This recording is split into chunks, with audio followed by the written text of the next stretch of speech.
Além da polêmica presunção da inocência que nós tivemos aí no julgamento do HC do Lula, uma questão muito relevante para aquele processo e também para o direito em geral é a questão das provas. Onde é que estão as provas?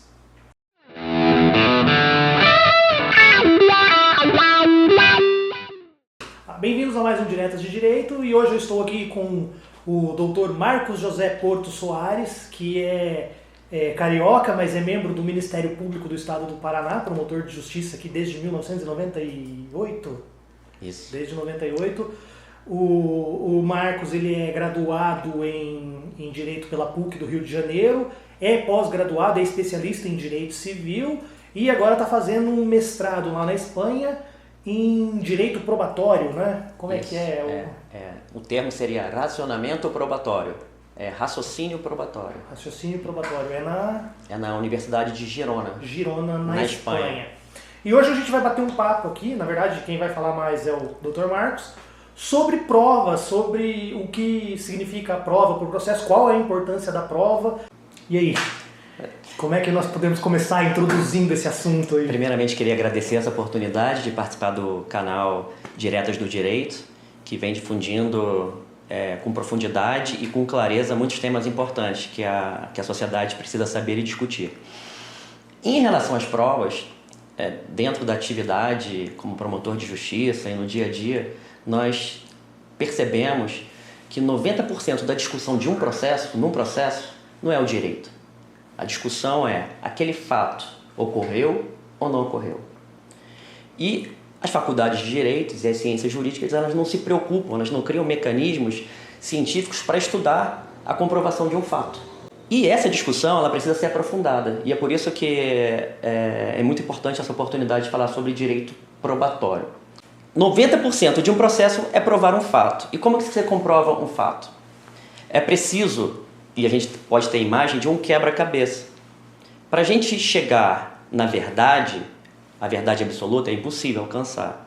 Mas ao ponto, no momento em que nós vamos montando pecinhas de quebra-cabeças, nós já podemos identificar mais ou menos o que aquele quebra-cabeça quer dizer, ou qual é a imagem daquele quebra-cabeça. Vamos dar um exemplo. Existe um quebra-cabeça que você vai montando aos poucos e você percebe que aquela rua tem uma faixa de pedestre e que tem 4 pessoas. Aí você monta mais umas peças e percebe que essas 4 pessoas estão com umas roupas esquisitas e que tem alguns cabeludos atravessando essa rua.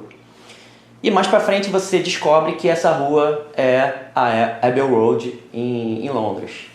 Só que você não montou o quebra-cabeça. Tá faltando algumas peças ainda. Faltando algumas peças. Nós nunca vamos conseguir montar o quebra-cabeça completo dentro de um processo, porque a verdade absoluta ela é impossível. Não tem como todo mundo ver o que aconteceu naquele momento. E aí, o que nós, juristas, temos que ter em mente? Que provar é o quê?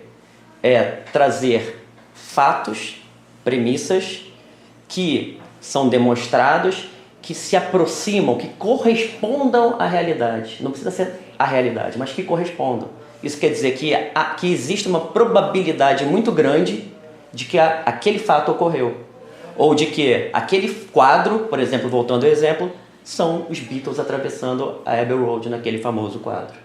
Vai chegar um momento no processo que ninguém mais vai ter dúvida, né? Nós vamos ter um juízo de certeza de que aquele quadro é dos Beatles, mesmo sem montar. E é isso que a gente faz dia a dia dentro de um processo, pegando os elementos, juntando para a gente voltar ao passado e retratar aquela situação fática que depois vai ser aplicada a norma sobre aquele fato.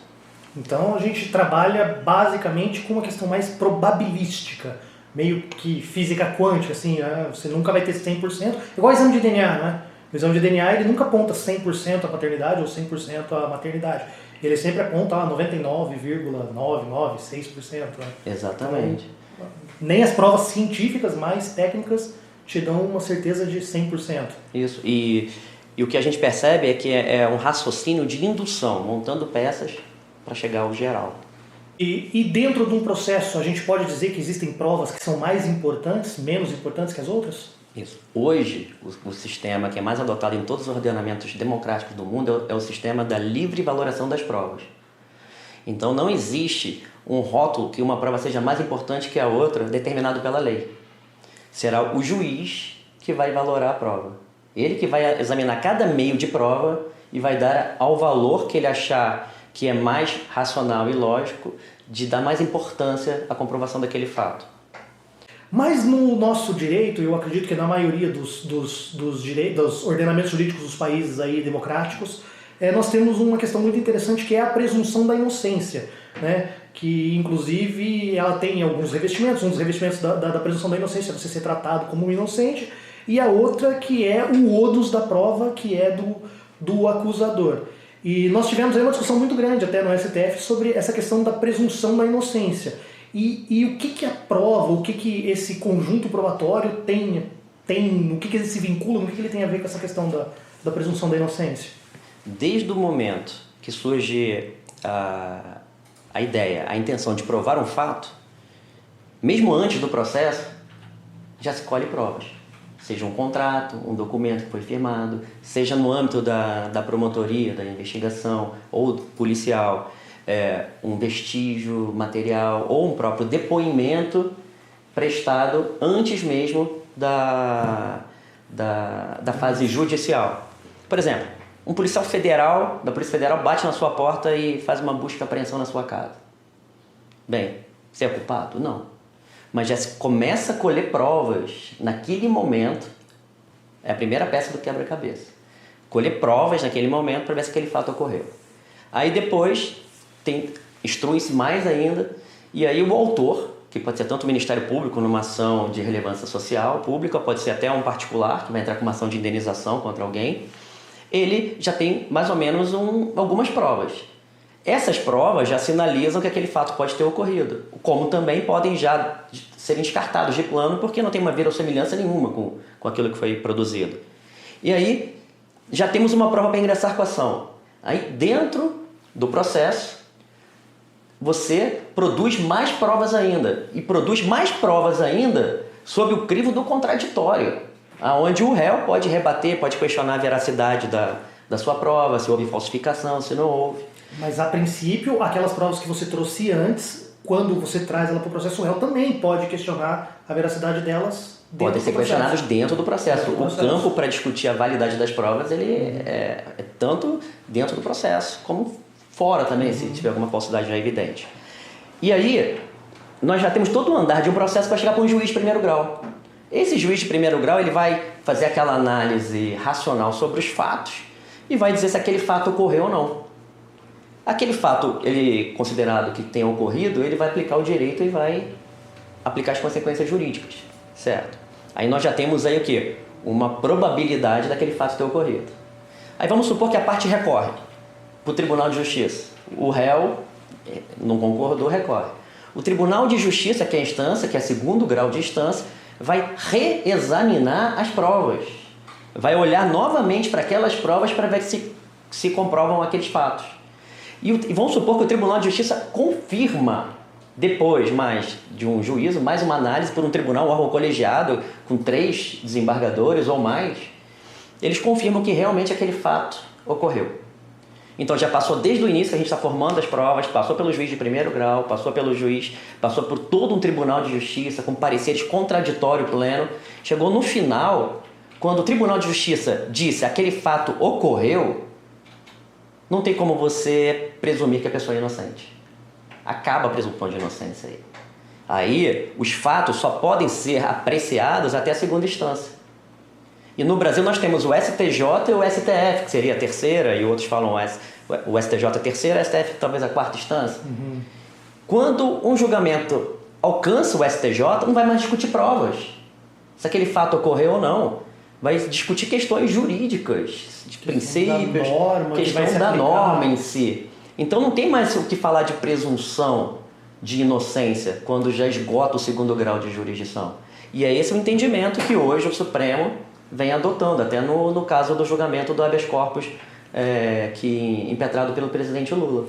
Então, mas essa presunção da inocência, ela desaparece ou ela enfraquece depois de uma condenação em segundo grau? Então, essa que é a grande polêmica, essa que é a grande discussão, por isso que essa questão é tão controvertida. Por quê? Porque partes acham que não tem mais... Já dá para iniciar o cumprimento da pena e já para sofrer algumas sanções, porque o nosso sistema, infelizmente, ele ele tem vários mecanismos recursais que nunca aquele caso vai ser plenamente julgado. Mas depois da segunda instância, a questão não é mais o fato, se ocorreu ou não. São questões jurídicas.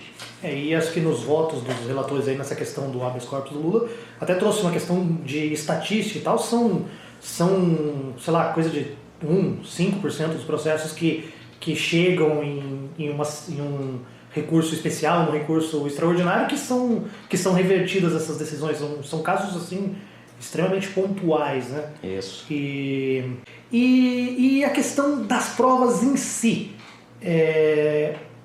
Nós temos alguma evolução no direito? A ciência tem evoluído no ponto... Porque hoje nós temos, por exemplo, o exame de DNA, nós temos... há um tempo atrás já tinha, né, o exame de digitais, nós temos aí também o desenvolvimento da neurociência, e também existem provas que a gente sabe que não são válidas para o processo. O que a gente pode falar um pouquinho sobre essa questão da prova em si? Essa questão é muito importante. Por quê? Porque você comprova fatos não através de regras jurídicas, mas através de meios tecnológicos. A escrita, um documento, é uma técnica de comprovar que aquele fato ocorreu. Quando você colhe o depoimento de uma testemunha, você está usando tecnologia para deixar registrado o que aquela pessoa testemunhou. E isso aí não é norma jurídica, isso aí é uma questão epistemológica, uma questão racional, uma questão técnica. Aquela pessoa viu aquele fato ou não viu? Aquele documento comprova o contrato ou não comprova? E aí nós temos a evolução de várias técnicas hoje muito modernas para você registrar fatos. Ou comprovar situações. Como você disse, o tradicional, que já é tradicional, o DNA. Só que existem hoje, a tecnologia está evoluindo tanto que aquele meio de comprovar se aquele dado, aquele fato ocorreu, ele pode abusar direitos fundamentais da pessoa, como o direito à intimidade. E vou dar um exemplo. Para uma prova ser admitida no processo, o primeiro quesito é que ela seja relevante. Ela tem que ser relevante. O que é isso? Que ela tem que ter uma conexão lógica com o fato que está sendo provado.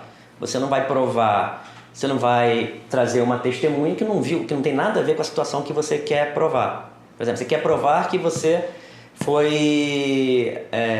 atravessou a sua rua de casa naquele dia. Aí você pede para ser ouvida a sua mãe que mora no estado distante de onde você mora. Não tem relevância nenhuma o depoimento da sua mãe. Então, a primeira situação é provar se um fato é relevante.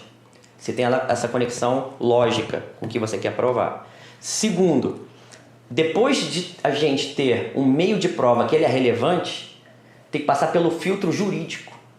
Tem que ter critérios legais. Cada ordenamento jurídico ele estabelece mais ou menos mecanismos de controle. Se pode ser usado ou não aquela prova relevante. Vou dar um exemplo, tem sistemas que são chamados privilégios que dizem que, por exemplo, o sacerdote não pode revelar o que uma pessoa confessou. E aí nós temos vários exemplos de provas que seriam relevantes, mas que não podem usar porque violam outros direitos.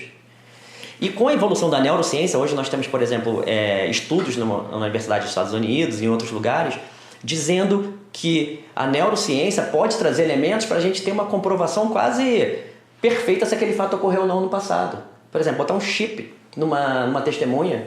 Black Mirror, total Black Mirror. Black Mirror. E aí, até que ponto que essa prova seria válida ou não? Ela passa pelo primeiro critério. Ela é relevante? É, porque a pessoa estava lá no dia. E aí, pode ser através de um sistema tecnológico, fazer entrar na mente da pessoa, registrar as imagens que ela viu no sistema, no computador, não precisa nem falar, e dizer, ela viu a cena perfeita daquele jeito. Isso pode ser usado no processo? Essa é a grande discussão hoje. Qual o limite ético da tecnologia para provar fatos? E aí nós temos essa questão, vai depender de cada sistema como que ele vai controlar. Mas, hoje, entende-se que violaria a intimidade da pessoa. Porque você teria acesso à mente da pessoa. Obteria vários dados. Sim. Que seriam pessoais. Violaria a privacidade, intimidade e teria... Então tem muita coisa interessante, moderna, que nós que somos da área do direito, nós temos que nos atentar. Porque não é só estudar as normas. Quando o direito é violado, qualquer um sabe que o direito é violado. Uma criança sabe, quando tira um pirulito da boca dela, que ela teve um direito violado. Mais ou menos a gente tem um senso de justiça. Agora, como comprovar fatos Essa que é a grande novidade, não é uma novidade, mas é que os grandes juristas hoje nas faculdades devem dar valor a essa matéria, como comprovar fatos. O Estado de Direito, um Estado de Direito, e a questão da Declaração dos Direitos do Homem e tal, os direitos humanos, os polêmicos direitos humanos, eles estabelecem limites para a atuação do Estado. Então você tem um velho conflito entre as liberdades individuais e o interesse do coletivo em de repente apurar uma prova. E em alguns casos você vai preservar o direito à intimidade. Por exemplo, tem até pareceres de promotores de justiça aí que pediram para descartar a prova de apreensão de drogas porque a polícia entrou na casa da pessoa sem um mandado de busca e apreensão, sem uma ordem judicial para invadir aquela casa e não é no estado de flagrante delito. Então você houve um descarte de uma prova que era relevante, mas porque o método ofendia um valor que é maior nesse caso. E isso vai variar aí de acordo com cada estado, com cada... A verdade, ela tem que ser buscada. A verdade objetiva tem que ser buscada. Até porque ninguém vai aceitar uma decisão de um juiz baseada em algo falso. O fato tem que ser verdadeiro, ou que provavelmente aquele fato tenha ocorrido, para que o nosso senso de justiça aceite aquela decisão. Mas isso também existe limitações legais, porque essa busca pela verdade pode atropelar outros valores éticos. Isso é interessante, por quê? Porque hoje existem 2 sistemas no mundo. Mais ou menos tem aqueles sistemas de alguns países do common law, nos Estados Unidos, por exemplo, em que o juiz, ele é, por exemplo, apenas um observador do processo, das discussões, ele não pode instruir provas, não tem poderes de ofício para instruir ou para se intrometer em questões probatórias. E lá predomina muito o que? As histórias. Quem conta a melhor história e convence os jurados, vence, independente se aquele fato foi verdadeiro ou não foi.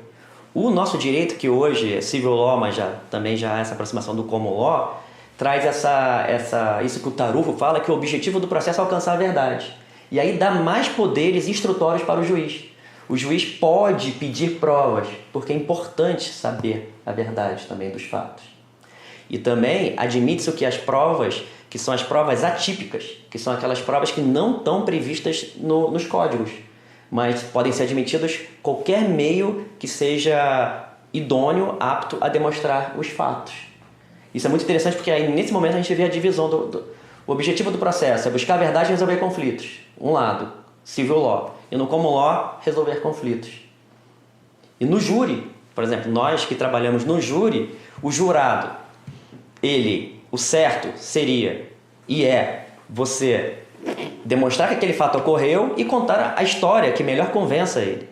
Mas a gente vê que muitas vezes os embates no júri ficam assim, quem conta a melhor história, sem demonstrar se aqueles fatos realmente ocorreram ou não ocorreram. Bom, no começo do vídeo eu esqueci de falar, quando eu estava falando ali rapidamente do currículo do Dr. Marcos, ele também é professor titular de processo civil na Universidade Integrado.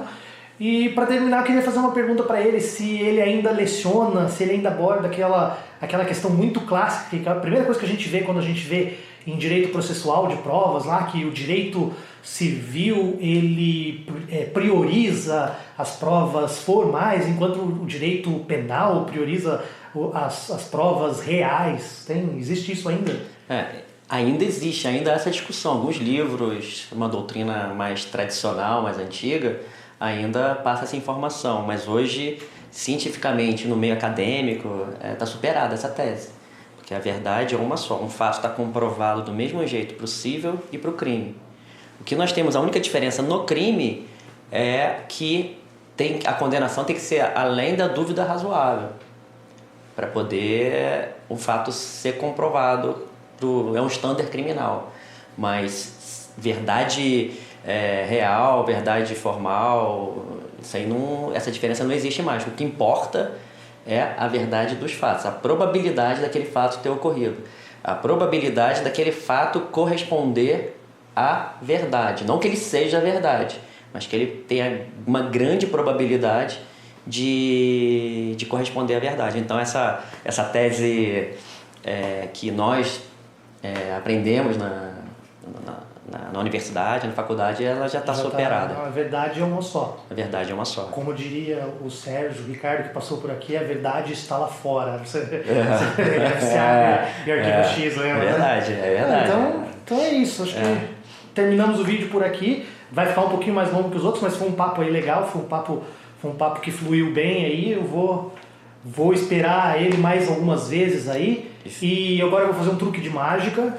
Tcharam!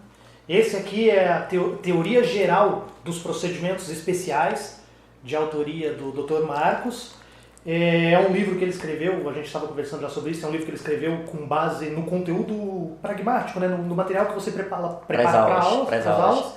E fala só um pouquinho desse livro aqui e a gente encerra o vídeo. Esse livro, todo livro é importante, mas esse livro ele é significante bastante para mim, porque como sou professor e gosto de ensinar, além de passar as lições, é muito importante que as pessoas tenham acesso à doutrina, aos conteúdos. E aqui eu acabei fazendo abordando o assunto de uma forma peculiar, dizendo qual que é a teoria geral dos procedimentos especiais. Quando nós estudamos, a gente vê cada um deles separados, mas o que todos deles têm em comum? E esse livro aqui é uma grande felicidade para mim, que eu tenho uma grande alegria de estar compartilhando com vocês aqui. Aí eu agradeço ao meu amigo aqui pela presença e Diretas do Direito. É isso aí, galera. O Diretas do Direito vai ficando por aqui. Esse livro está disponível para comprar na internet, aí, se vocês procurarem nos sites. Tem na Saraiva, Lumen Uris, da editora Lumen Uris. E tem Uris, na Amazon. Na Amazon. É muito bom. Eu usei, inclusive, que eu vou deixar linkado aqui embaixo o vídeo sobre processo e procedimento. Eu usei ele como base para preparar aquele vídeo que eu falei, que eu comparei com o processo de cerveja. Ele traz outras analogias bem legais aí para comparar processo e procedimento, para as pessoas entenderem bem. E é isso. Quem gostou do vídeo aí, deixa aí o like, se inscreva no canal e até a próxima.